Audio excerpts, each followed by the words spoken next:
ಈ ಕಾರ್ಯಕ್ರಮವನ್ನು ಆಯೋಜನೆ ಮಾಡಿದಂತ ದೇಶಿ ಪ್ರಕಾಶನವರೇ ಮತ್ತು ನಮ್ಮ ಸಹೋದರರಾದಂತ ಜಂಬೂದೀಪ ಸಿದ್ದರಾಜಣ್ಣವರೇ ಮತ್ತು ವೇದಿಕೆ ಮೇಲೆ ಇರ್ತಕ್ಕಂಥ ಎಲ್ಲ ನನ್ನ ಅಣ್ಣ ತಮ್ಮಂದ್ರೆ ಮುಂಭಾಗದಲ್ಲಿ ಇರ್ತಕ್ಕಂಥ ಎಲ್ಲ ನಮ್ಮ ಬಂಧುಗಳೇ, ಒಳ್ಳೊಳ್ಳೆ ಕಾರ್ಯಕ್ರಮಗಳ ಆಯೋಜನೆ ಮಾಡಿಕೊಂಡು ಮೊದಲಿನಿಂದ ಮಾಡ್ಕೊಂಡು ಬರ್ತಾ ಇದ್ದ ಶಂಕರಣ್ಣವರು, ಮೂರ್ತಣ್ಣವರು ಇವರೆಲ್ಲ ಮೊದಲಿನಿಂದ ಹೋರಾಟ ಮಾಡ್ಕೊಂಡೇ ಬರ್ತಾ ಇದ್ದಾರೆ. ಅವರಿಗೆ ನಾನು ಅಭಿನಂದನೆಗಳು ಸಲ್ಲಿಸ್ತೇನೆ. ನಾವು ಇತ್ತೀಚೆಗೆ ಒಂದು 10-15 ವರ್ಷದಿಂದ ಈ ಸಂಘಟನೆಗಳಲ್ಲಿ ಪಾಲ್ಗೊಳ್ತಾ ಇದ್ದೀವಿ. ಆದ್ರೆ ಅವ್ರು ಮಾಡಿರ್ತಕ್ಕಂಥ ಹೋರಾಟಗಳು ತಿಳ್ಕೊಂಡ್ರೆ ನಮ್ಗೆ ಭಯ ಆಗ್ತೈತೆ. ಅಂತ ಬಡಕಾಲದಲ್ಲಿ ಅಂತ ಟೈಮ್ಗಳಲ್ಲಿ ಸಂಘಟನೆಗಳು ಮಾಡ್ಕೋಬಹುದು. ಆದ್ರೆ ಈಗ ಎಲ್ಲರೂ ಆರ್ಥಿಕವಾಗಿ ಚೆನ್ನಾಗಿದ್ದಾರೆ. ಸಂಘಟನೆಗಳು ಕರೆದ್ರೆ ಯಾರು ಬರೋಕ್ಕೆ ಹಿಂದೆ ಹೊಡಿತಾರೆ. ಯಾಕಂದ್ರೆ ಒಳ ಮೀಸಲಾತಿ ಆದ್ರೆ ನಮ್ಮ ಮಕ್ಕಳ ಭವಿಷ್ಯ ಎಲ್ಲೋ ಹೋಗ್ತೈತೆ, ವಿದ್ಯಾಭ್ಯಾಸದಲ್ಲಿ, ಉದ್ಯೋಗದಲ್ಲಿ.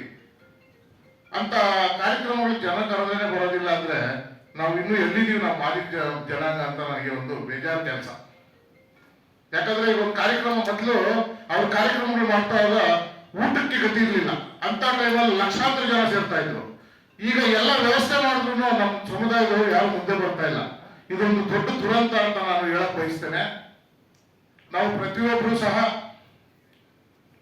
ಈ ಸರ್ಕಾರದಲ್ಲಿ ಈಗ ನಮ್ಮ ಏನಾಯನ್ ಸಮಾನವರು ಸಚಿವರಾಗಿದ್ದರು, ಕೇಂದ್ರ ಮಂತ್ರಿಗಳು. ಮೊನ್ನೆ 3 ಜನ ವಕೀಲರು ನೇಮಿಸಿ ಅವ್ರು ಏನ್ ಮಾಡಿದ್ರೆ ಏನೋ ಅದನ್ನ ಕೋರ್ಟಲ್ಲಿ ಆದೇಶ ಮಾಡ್ಕೊಂಡು ಬಂದ ಮೇಲೆ ನಮ್ಮ ರಾಜ್ಯ ಸರ್ಕಾರದಲ್ಲಿ ಅದನ್ನ ಮೀನಾಮೇಷ ಎಣಿಸ್ಕೊಂಡು 2 ತಿಂಗಳು 3 ತಿಂಗಳು ಅನ್ಕೊಂಡು ನಾಗಮೋಹನ್ ದಾಸ್ ವರದಿ ಮಾಡಿದ್ದಾರೆ.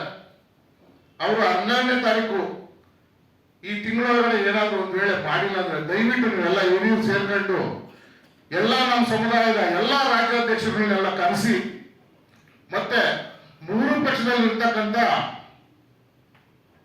ಮಾಜಿ ಮಂತ್ರಿಗಳು, ಮಾಜಿ ಎಂಪಿಗಳು, ಹಾಲಿ MLAಗಳು, ಹಾಲಿ ಮಿನಿಸ್ಟರ್ಗಳನ್ನೆಲ್ಲ ಕರೆದು ಮಾತನಾಡಿ ಇದು ದೊಡ್ಡ ಮಟ್ಟದಾಗ ಹೋರಾಟ ಮಾಡಿ ಏನಾದ್ರೂ ಮಾಡಿ ತಮ್ಮ ಕಾಲದಲ್ಲೇ ಈ ಸದಾಶಿವ ಆಯೋಗ ಆಗ್ಬೇಕಂತ ತಾವು ಮಾಡಿಸ್ಬೇಕು.